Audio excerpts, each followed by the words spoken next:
தமிழரும் தான் கன்னடம் உருவாச்சுன்னு சொல்லிட்டு சொல்லி கொடுத்துறாங்க. இதெல்லாம் வரலாறுன்னு நாங்கள் நம்பிட்டு நம்புகிறோம். கன்னடம் வேறு தமிழ் வேறுனா ஓகே.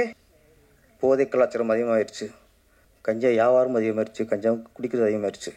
இங்கே சினிமாக்காரங்க கொஞ்சம் உஷாராக இருக்கணும். நடிகர் ஸ்ரீகாந்த் போதை பழக்கத்துக்குள்ளே இருந்திருக்காரு.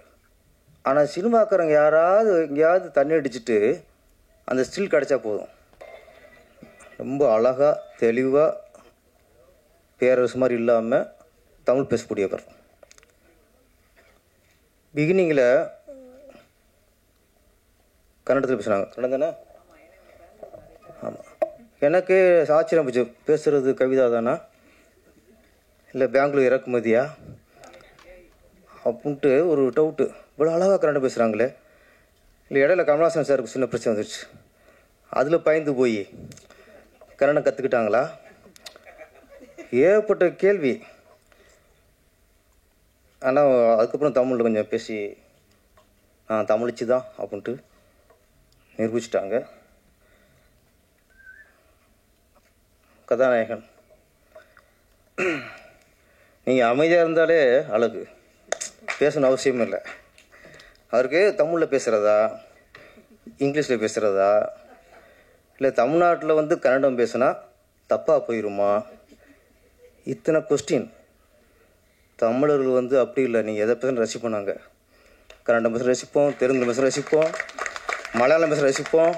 எங்களுக்கு மொழியே பிரச்சனை இல்லை. தமிழர்கள் மாதிரி பெருந்தன்மையாளர் யாருமே இல்லைங்க. இங்கே திறமை தான் முக்கியம். எங்களுக்கு பிடிக்கணும், அவ்வளோதான்.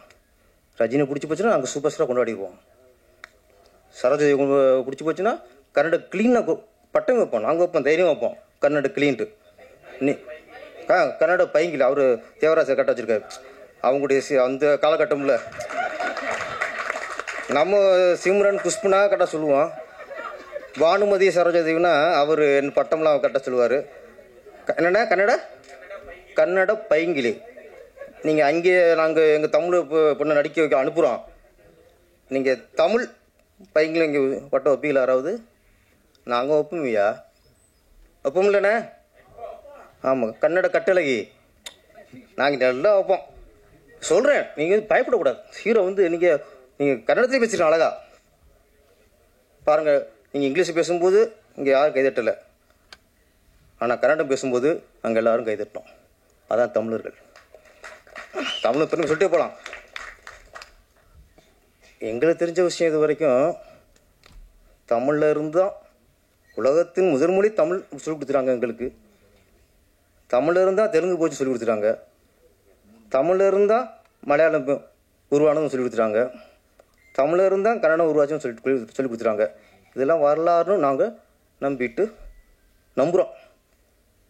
கன்னடம் வேறு தமிழ் வேறுனா ஓகே. எங்கள் ஆர்குமெண்ட் பண்ண மாட்டாங்க. நாங்கள் எங்கள் நம்பிக்கை சொல்கிறோம். கன்னடத்துக்கும் தமிழ் சம்மந்தம் இல்லை. யாரும் ஆர்குமெண்ட் பண்ணுறாங்களா யாராவது? நீங்கள் அப்படி ஒரு நம்பிக்கை தான் நீங்கள் நம்பிக்கீங்க. எங்கள் நம்பிக்கை இப்படி, கடவுள் ஒருத்தன் இருக்கிறேங்கிறான், ஒருத்தர் கோஷ்டி இல்லைங்குது, அது அவங்க நம்பிக்கை. இல்லைங்கிறது இருக்குங்கிறது இன்னொரு நம்பிக்கை. அது மாதிரி இங்கே தமிழ் மண்ணில் மொழிக்கும் கலைக்கும் சம்பந்தம் இல்லை. உங்களை வரவேற்கிறோம், வாழ்த்துக்கள். போதுமா கவிதா மேடம்? கண்டென்ட் போதுமா?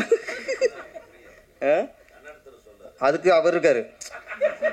நான் சொல்கிறேன், எனக்கு வந்து தமிழே சரியாக தெரியாது, ஒத்துக்கிறேன். ஆனால் எங்கள் தலைவர் இருக்கார்ல, இயக்குனர் தலைவர், தமிழோட கன்னடம் அழகாக பேசுவாங்க. உண்மையை நான் உங்களுக்கு சொல்கிறேன், உண்மை இல்லையா? நான் பார்த்துருக்கேன் பெங்களூரில். இங்கே நான் கன்னடம் பேசி பார்த்தது இல்லை. ஆமாம் ஆமாம். அங்கே பெங்களூர் போயிட்டு ரூட்டு கேட்குறான். நான் எப்படா கேட்குறேன், அப்படியே கன்னட கவிதை மாதிரி வருது. அவன் டிரைவர் மேலாடுறான், அவரை விட இவன் நல்லா பேசுகிறார். கன்னடத்தில் பெங்களூரில் இருக்கிற டிரைவரை விட அவர் திருத்துறாரு, அப்படி பேசக்கூடாது அப்படிங்கிறாரு. என்னடா அது? அப்போ அந்தளவுக்கு கற்று வச்சுருக்காரு. ஏன்னா அவர் நினச்சிருக்காரு, இங்கேயும் இல்லை அங்கேயும் ஒரு எஜமான் எடுக்கணும், அங்கேயும் ஒரு சின்ன கொண்டு எடுக்கணும்னு நினச்சி கற்றுக்கிட்டாரு நினைக்கிறேன். நீங்கள் அப்புறம் தானே சொல்லுங்க. அங்கே நிறையா பேசுவார். இப்போ நான் சொன்னது அழகாக சுருக்கமாக திருக்குறமாக சொல்லிடுங்க போட்ட சொல்லிடுங்க. எல்லா கேமராவும் அங்கே பேன் பண்ணுங்க, சொல்லுங்கள். என்ன நான் பேசிக்கிட்டு பாரு ஒரு பேசுங்க.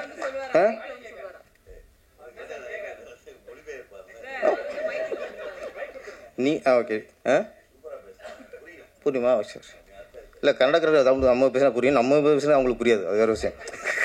நம்ம எல்லா மொழியும் புரியும் அவங்களுக்கு, தெலுங்கு புரியும், மலையாளம் புரியும், கன்னடா புரியும், எல்லாம் புரியும். நம்ம பேசினா அவங்களுக்கு புரியாது, அதான் மேட்ரு. இந்த படத்தை கதைக்கு வருவான் கைமேரா. அப்புறம் இல்லை 4 பொண்ணு 3 பொண்ணு வரிசையாக உட்கார வச்சுட்டிய. அந்த பக்கம் நான் உட்காந்துட்டேன், என் மூச்சை பார்த்தாரு, எப்படி பேச்சு வரும்? அவ்வளோ கைமேரா. இயக்குனர் ஏற்கனவே 2 படம் பண்ணவர். படம் மேக்கிங் விஷுவல் எல்லாம் பார்க்கும்போது ஒரு திறமையான இயக்குனர் பண்ண படம்னு தெரிஞ்சிச்சு எங்களுக்கு. ஏன்னா ஒரு த்ரில்லர் கொண்டு வரங்கிறது பெரிய விஷயம். அது ஏதோ கதை ஒன்று இருக்குது அப்படின்னு யோசிக்க வைக்குது, குழப்பத்தையும் உண்டாக்குச்சு. ஆனால் ஒன்று சொல்லி பேசிட்டாங்க, மனிதர்களோட அணுக்களோடு மிருகத்தோட அணுக்களை சேர்த்துட்டா மனிதன் எப்படி மிருகமாகிறான். இங்கே மனுஷங்க இருக்காங்க, இங்கே மனுஷங்க இருக்காங்க. 100ல் 90 பேர் மிருகமாக தான் இருக்கும். அப்போ ஏற்கனவே மிருகமாக தான் இருக்கும், இதில் வேறு நீங்கள் மிருகத்தோட அணுக்களை சேர்த்திங்கன்னா என்னது ஆகும்? நாடு இப்படி உருப்படும். ஏற்கனவே சாத்தான்குளத்தில் பார்த்துட்டோம், அங்கேயோ லாக்அப் மட்டும் நடந்துச்சு, அங்கே ஏற்றிருப்பாங்க போல இருக்குது. அடித்து கொண்டாங்கல்ல, அவங்க உடம்புல மிருகத்தோட ஏற்றிருப்பாங்க போல இருக்குது. இப்போ திருப்போணம் கொண்டே விட்டாங்க, அடித்தே கொண்டு விட்டாங்க. நகை திருநானா திருடலையா, அந்த பொண்ணு கொடுத்தது பொய் புகாரா இல்லை உண்மையா, அதெல்லாம் அடுத்த விஷயம், அதெல்லாம் வந்து விசாரணையில் வரும். என்னதான் இருக்கட்டுங்க, அடிச்சா கொண்டுருக்காங்கல்ல, அது ஒரு மனுஷனாக இருக்க முடியும்? எப்படி மனுஷனாக இருக்க முடியாம? அது மிருகங்கள். அந்த மிருகத்தில் போய் எப்படி மிருக அணுக்களை சேர்க்க முடியுமா? முடியாது. அது மாதிரி இந்த நிறைய பாலியல் பலாத்காரம் பண்ணுறாங்க, கல்லூரிலேயே பண்ணுறாங்க. அவங்க மனுஷங்களா? அவங்க மிருகங்கள். ஏன்னா ஒன்று நாட்டில் பார்த்தா நிறைய மிருகத்தன்மை அதிகமாக மனுஷன்ட்டு இருக்குது, மனிதத்தன்மை ரொம்ப கம்மியாக இருக்குது. இந்த கதைப்படி இவங்க சொல்கிறாங்க மனுஷனுக்குள்ள போய் மிருகத்தை பண்ணுறாங்கட்டு. ஆனால் சொல்கிறேன், மிருகம் உடம்பு இருக்குல்ல, மிருக உடம்புக்குள்ளே இந்த மனுஷனோட அணுக்களை சேர்த்தா ஓரளவு மனுஷத்தன்மை வரலாம், நல்ல மனுஷனோட அணுக்களை. ஆனால் மனுஷனோட இதுக்குள்ள நீங்கள் சேர்த்திங்கன்னா இன்னும் மிருகமாகும். நாட்டு நடப்பு அப்படி தான் இருக்குது. அப்புறம் இந்த படம் பார்க்கும்போது யாரோ குறிப்பிட்டாங்க, பெண்கள் ஆணுக்கு நிகராக சார் சொன்னீங்க, ஆணுக்கு நிகரான்ட்டு தண்ணி அடிக்கிறதில்ல, தம் அடிக்கிறதில்ல, கஞ்சா அடிக்கிறதில்ல, இதில் தான் ஆணுக்கு நிகராக போட்டு போடுறாங்கன்ட்டு. ஒரு விஷயத்தை நம்ம இங்கே இன்றைக்கி நிறைய இடத்துல போதை கலாச்சாரம் அதிகமாகிடுச்சு, தண்ணி அடிக்கிறது அதிகமாகிடுச்சு, கஞ்சா வியாபாரம் அதிகமாகிடுச்சு, கஞ்சா குடிக்கிறது அதிகமாகிடுச்சு. இங்கே சினிமாக்காரங்க கொஞ்சம் உஷாராக இருக்கணும், இங்கே கொஞ்சம் பொறுப்பாகவும் இருக்கணும், உஷாராகவும் இருக்கணும். ஏன்னா நாட்டில் எத்தனையோ பேர் தண்ணி அடிச்சுட்டு தெருவில் எடுக்கிறான், தண்ணி அடிச்சுட்டு பூத்து அடிக்கிறான், தண்ணி அடித்து அவ்வளோ அநியாயம் பண்ணிக்கிட்டு இருக்கான். அது செய்ய தான் போயிடும். ஆனால் சினிமாக்காரங்க யாராவது எங்கேயாவது தண்ணி அடிச்சுட்டு அந்த ஸ்டில் கிடச்சா போதும், அதுதான் எனக்கு தேசிய பிரச்சனை. அது தேசிய பிரச்சனை. உலகத்தில் யாருமே தண்ணி அடிக்காத மாதிரியும், சினிமாக்காரன் மட்டும்தான் தண்ணி அடித்த மாதிரியும் அவ்வளோ ஃபோக்கஸ் ஆயிரும். நடிகர் ஸ்ரீகாந்த் போதை பழக்கத்துக்குள்ளே இருந்திருக்காரு. ஓகே, அதெல்லாம் அது தவறு தான், அது தவறு. கைது பண்ணது சரி, விசாரித்தது சரி. ஒரே ஒரு கேள்வி தான். பல்கலைக்கழகத்தில் ஒரு பொண்ணை ஒருத்தர் கற்பழிச்சார்ல, அவர் பேசுறாருக்கா ஞாபகம் இருக்குமா? இந்த அளவுக்கு படம் பிடிச்சி அவளை ஃபோக்கஸ் பண்ணாங்களா? இல்லை.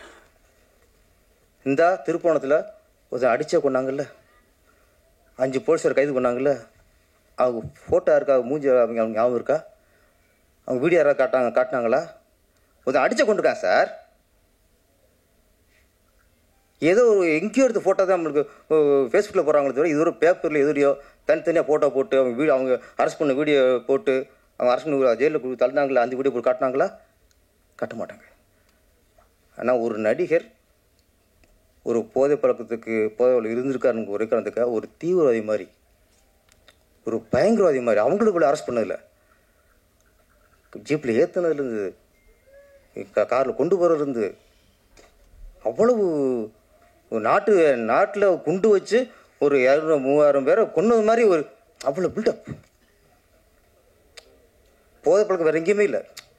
போதை விற்றான் பாருங்க 2,000 கோடிக்கு, அவங்க கூட சரியாக சில்லு நம்மளுக்கு வந்ததில்லை. இது வரைக்கும் விற்றவன் கூட சில்லு கூட வந்ததில்லை. நான் சினிமாக்காரெல்லாம் கொஞ்சம் நான் சொல்கிறேன், அதுக்கு நான் நியாயப்படுத்தலை. கொஞ்சம் உஷாராக இருக்கணும், நம்ம கொஞ்சம் உதாரணமாக இருக்கணும். நம்ம இந்த மாதிரி தப்பில் மாட்டினா நம்மளை தேசத்துறைக்கு மாதிரி காட்டிடுவாங்க, இந்த உலகம் காட்டிடும் சினிமாக்காரனை மட்டும். ஆனால் தேசத்துறை பண்ணாலும் அப்படி காட்டாது. இந்த சின்ன சின்ன தவறு பண்ணவங்களே தேசத்துறை பண்ண அளவுக்கு நம்மளை காட்டிடும். அதனால் சினிமாக்காரெல்லாம் கொஞ்சம் நம்ம கொஞ்சம் கவனமாகவும் இருக்கணும். இதில் காட்டுது படம் தான். இதில் பெண்கள் வந்து தண்ணி அடிக்கிறாங்க, தம் அடிக்கிறாங்க. இது கதாபாத்திரம் பார்த்துட்டு மறந்துடணும். இதே இது ஒரு நடிகை வந்து எங்கேயாவது பப்ளிக் தம் முடிச்சு ஒரு சில் கிடைக்கிட்ட முடிச்சு, அவ்வளோதான், ஒரு மாதத்துக்கு வச்சு செஞ்சுடுவோம். அது மாதிரி இந்த கைமாறாங்கிறது சயின்டிஸ்டாக சொல்கிறீங்க, நிறைய அந்த சமூக வலைதளங்களையும் இந்த மாதிரி மிருகங்கள் இருக்காங்க சொல்ல வரேன். மிருகங்கள் இருக்காங்க. வன்மம் கக்குறது, ஒரு படத்தை பார்க்காமலே எப்படி இருக்குன்னு தெரியாமலே அதை ஓச்சிடுறது. இது ஒரு நோய் இருக்கு, இப்போ வந்திருக்கு. இப்போ ரோல் பண்ணுறது, இவங்களுக்கு பிடிக்கலன்னா மக்களுக்கு பிடிக்கல நினச்சி வச்சுருது. இவங்களுக்கு பிடிக்கல வச்சுங்களேன், மக்களுக்கே பிடிக்கூடாங்கிற அளவுக்கு ரோல் பண்ணுறது. இது ஒரு மிருகம் தான். இதுக்குள்ளே போய் இன்னொரு நம்ம சேர்த்து வச்சுங்களேன், யார் படமே எடுக்க முடியாது, ரிலீஸே பண்ண முடியாது, அந்தளவுக்கு ஆயிரும். நம்ம இயக்குனர் மாணிக் ஜெய் புது முயற்சி. நான் இந்த மாதிரி ஒரு கண்டென்ட் யாரும் பண்ணதில்லை, புது முயற்சி. இந்த முயற்சி வெற்றி அடையணும். வெற்றி அடையணும்னா அதுக்காக நீங்கள் மனுஷனுக்கு போய் மிருகத்தோடு சேர்த்து வெற்றி அடிக்காது. என்ன, மனிதர்களுக்குள்ள நல்ல ஆத்மாக்களோட அணுக்களை சேர்ப்போம் கொஞ்சம். அந்த மாதிரி அடுத்து ஒரு படம் எடுங்க. நன்றி, வணக்கம். பேரரசு சார், ரொம்ப